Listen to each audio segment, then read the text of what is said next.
नमस्कार दोस्तों, social India news में आपका स्वागत। बढ़ते हैं आज की ताज़ा खबरों में।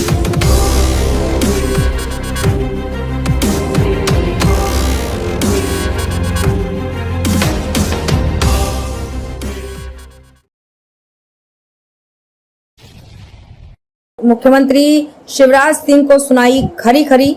युवक ने सीएम हेल्पलाइन में फोन लगाकर कही बातें। फ्री की रोबड़ी पर शिवराज से लेकर कमलनाथ पर कसा तंज। वायरल ऑडियो को अपने विवेक पर सुने। हमारा चैनल इसकी प्रामाणिकता की पुष्टि नहीं करता। इस समय एक मध्य प्रदेश के अज्ञात शासकीय कर्मचारी का ऑडियो बहुत सुर्खियों में है, जो कि तेजी से वायरल हो रहा है, जिसमें वो मुख्यमंत्री शिवराज सिंह चौहान को खरी खरी सुना रहा है।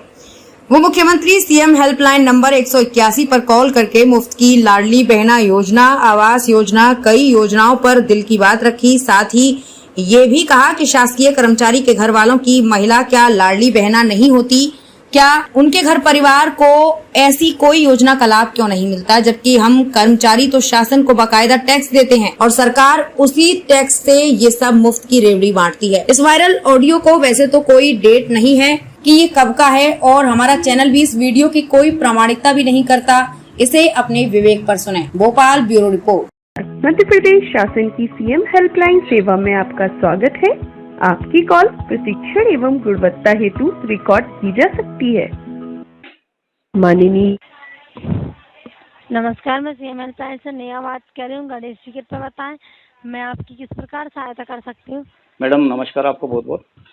जी बताइए सर। मैं गणेश माली बोल रहा हूँ। मैडम मैं थोड़ा सा निवेदन कर रहा था कि मेरी जो अभी ये कॉल लगाई है, ये क्या कोई शिकायत के लिए नहीं है। मेरा एक सुझाव भी है और थोड़ा सा माननीय मुख्यमंत्री जी से मैं एक निवेदन ये करना चाह रहा था आपके माध्यम से कि जो मुख्यमंत्री जी मुफ्त की जो योजनाएं चला रहे हैं, जी, उस योजना को लेकर के थोड़ा सा मेरे मन में एक ऐसा एक द्वंद्व दौड़ रहा है कि आखिर ये योजनाएं जब सरकार मुफ्त की चलाती है और सरकार खुद बोलती है आगे रहकर के मुफ्त की रेवड़ियाँ ना बांटी जाए, तो मैं ये जानना चाहता हूँ कि ये जो सरकारें, जो माननीय मुख्यमंत्री जी जो घोषणाएं कर रहे हैं, जो जिस प्रकार से लाडली बहना है, इसके ऊपर आप पैसा दे रहे हो, कोई दिक्कत नहीं, दे रहे हो उसके लिए बढ़िया, धन्यवाद आपको। लेकिन ये चुनावी मसला है, मैं समझ रहा हूँ उसको, आप भी समझ रहे हैं मैडम। पर मैं चाहता हूँ कि लाडली बहनों को जब आप 1000 रुपये दे रहे हैं, तो क्या किसी सरकारी कर्मचारी की पत्नी लाडली बहन नहीं है कि उसके साथ सौतेला व्यवहार क्यों किया जा रहा है? उसको भी 1000 दे सकते हो आप। वो कौन सा काम कर रही है? वो तो गृहिणी है ना। दूसरी बात, जब हम कर्मचारी काम करते हैं, तो एक टैक्स का जो स्लैब होता है, उस टैक्स स्लैब के बाद में हम टैक्स दे देते हैं कि भाई जितना आपका बन रहा है उसके बाद आप टैक्स देंगे पे। तो मैंने इस साल 36,000 रुपये टैक्स गवर्नमेंट को दिया। तो मैंने 36,000 रुपये टैक्स गवर्नमेंट को क्यों दिया? भारत चलाने के लिए, मध्य प्रदेश चलाने के लिए दिया कि मुफ्त की रेवड़ियाँ बांटने के लिए दिया? क्या आप मध्य प्रदेश की लाडली बहनों को खुश करने के लिए आप 1,000 रुपये दे दो हमारा पैसा? जब कोरोना काल में मैडम स्थिति पूरे भारत की खराब थी, तो कर्मचारियों ने, पूरे भारत के कर्मचारियों ने कोरोना काल के समय संकट का सामना किया था। माननीय मुख्यमंत्री जी और माननीय मोदी जी खुद बोलते, प्रधानमंत्री जी, कि सरकारी कर्मचारियों के सहारे ही पूरा भारत टिका रहा, क्योंकि उस समय जन सेवी संस्थाएं आगे रही, सरकारी कर्मचारी आगे रहे, क्योंकि उनको उनका जेब से तनख्वाह निकाल करके उन्होंने आम जनता में बांटा है, घर चलाने के अलावा कोरोना काल में सहयोग दिया है। तो मैडम मेरा ये कहना है कि जैसे मैं नौकरी कर रहा हूँ, तो मैं तनख्वाह लेकर के नौकरी कर रहा हूँ, तो क्या ये बताइए, मैं जब टैक्स दे रहा हूँ तो क्या मैं टैक्स आपको मुफ्त का घोषणाएं करने के लिए दे रहा हूँ? नहीं सर। आप सरकार चलाने के लिए पैसा ले रहे हो, पेट्रोल खरीद रहे हो, डीजल खरीद रहे हो, देश की सड़कें बनाइए, बिजली बनाइए, आप देश को उन्नत बनाइए, शिक्षा व्यवस्था, रोजगार व्यवस्था, स्वास्थ्य व्यवस्था, इसमें पैसा खर्च करिए ना। जी। जैसा एक परिवार चलता है मैडम, जैसे मैं एक परिवार का मुखिया हूँ, मुझे 5 लोगों को चलाना है, तो 5 लोगों को चलाने के लिए मुझे अगर मेरा घर का मुख्यमंत्री मान लिया जाए तो गलत थोड़ी ना होगा। अब प्रदेश के मुख्यमंत्री अगर मान लो ऐसे भेदभाव करेंगे कि भाई सरकारी कर्मचारियों से आप पैसा टैक्स के रूप में लेते रहो, व्यापारियों से पैसा टैक्स के रूप में लेते रहो, और गरीब आम जनता को 2.5 लाख रुपए फ्री का दे दो, वो काम कुछ भी नहीं करते हैं। 1,000 रुपये महीना आप लाडली बहना में दे दीजिए आप, हैं। कुछ योजनाएं अच्छी हैं, मैं मानता हूँ, जैसे विधवा पेंशन हुई, आपके दिव्यांग पेंशन हुई, इसके लिए मैं मना नहीं कर रहा हूँ मैडम, ये लोग लाचार हैं, बेबस हैं, गरीब हैं, उनको दो आप। लेकिन लाडली बहना योजना जैसी, एक प्रधानमंत्री मकान बनाने जैसी 2.5 लाख रुपए जैसी योजना है, और ऐसी योजना है मैडम जिसके घर में कोई सरकारी कर्मचारी नौकरी भी करता है और उसका लड़का 18 साल का या 20 साल का हो गया, उसने अलग परिवार बना लिया है, वो गरीबी रेखा में कूपन पे नाम लिखवा लेता है और उसको मकान मिल जाता है। उसकी मिसेज को आप लाडली बहना में जोड़ देते हैं। जी सर, लाइन पे बने रहिएगा। पर नहीं, मेरी बात पूरी सुन लीजिए। मेरे कोई शिकायत नहीं है। मेरा ये से है मैडम कि मैं जब काम करके सरकार को पैसा दे करके, टैक्स दे करके और मेरा देश चलाने के लिए, मध्य प्रदेश चलाने के लिए जब मैं मेहनत कर रहा हूँ, अभी मैं इलेक्शन का BLO भी हूँ मैडम, है। इलेक्शन का BLO होने के नाते मुझे साल भर में 15 मतलब 600 रुपये के हिसाब से 6,000 रुपये 12 महीने के मेरे को मिलते हैं। 500 रुपये के महीने के हिसाब से साल भर के 6,000 रुपये मिलते हैं। तो जब मैं BLO की अतिरिक्त नौकरी कर रहा हूँ तो मुझे काम करने के 6,000 रुपये देती है सरकार, और लाडली बहना को घर बैठे 1,000 रुपये देती है। तो वो क्यों?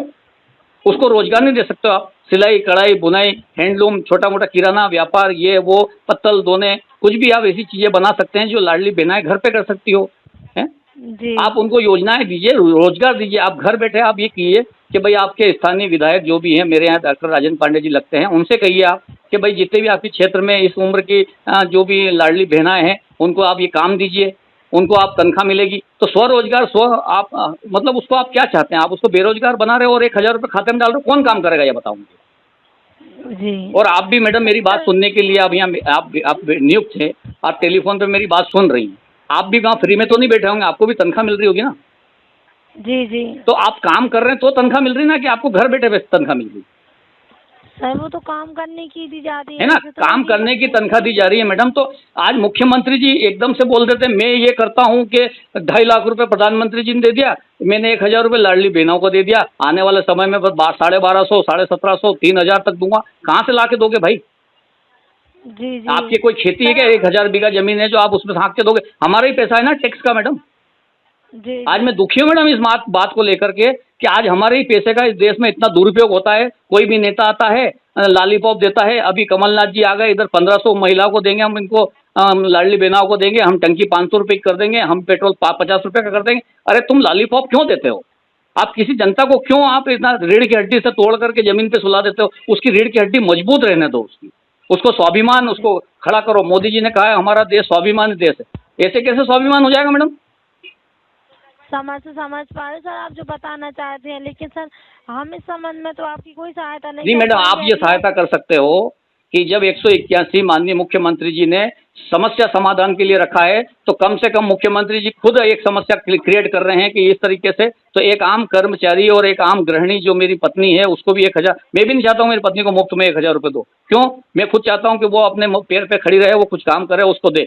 मैं ये चाहता हूँ मैडम, मेरा भारत, मेरा मध्य प्रदेश, मेरा घर, मेरा मोहल्ला स्वाभिमानी हो और हाथ से कमा के खाए, और शाम को जब वो पसीना पोछे तो उसको लगे कि मैंने मेहनत की है।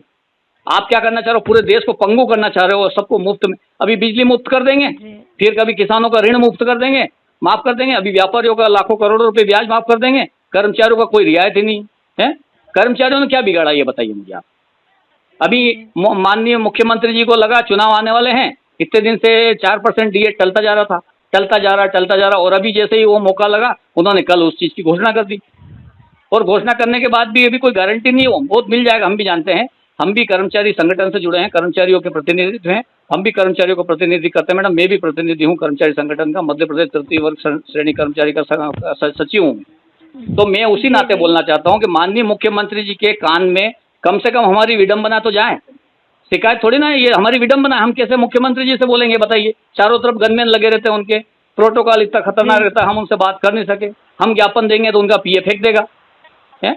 हम कैसे बात करेंगे ये बताइए आप? माननीय मुख्यमंत्री जी एक विधायक दल के नेता हैं, हमारे जावरा के विधायक हैं, इन्हीं में से ऐसे मुख्यमंत्री बने हुए हैं वो, है? अब हमारी समस्या मुख्यमंत्री जी को कैसे बताइए? अब आप ही बताइए। आप ही माध्यम 181 का तो हम कम से कम टेलीफोन पे हमारी ये भड़ास निकाल लेते हैं हम। जी समझ। तो मेरा ये मैडम निवेदन है कि मेरी ये पूरी रिकॉर्डिंग मुख्यमंत्री जी को कहें कि पूरे मध्य प्रदेश में पहला ऐसा केस आया है माननीय मुख्यमंत्री जी कि 181 आपने रखी है शिकायत के लिए, और आप ही के खिलाफ शिकायत है, आप ही के लिए कर्मचारी की विडंबना है, आप ही के कर्मचारी की एक दुख है, तकलीफ है, उसको सुनो और इस तरीके से आप उस समस्या को दूर करो। आप हैं, समस्या वही दूर कर सकते हैं मैडम, मुख्यमंत्री जी ही दूर कर सकते हैं। उनके ऊपर कौन है जो करेगा?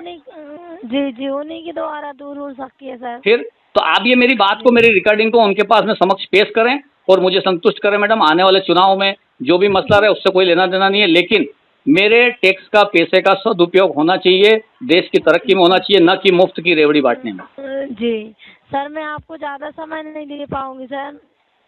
जी ये जो भी मैंने बात कही मैडम, ये आप वहाँ तक पहुँचाइए, मेरा यही बस इतना निवेदन है आपसे। जी जी ठीक है ना? जी ठीक, ओके, थैंक यू। जी। CM हेल्पलाइन में संपर्क करने के लिए धन्यवाद।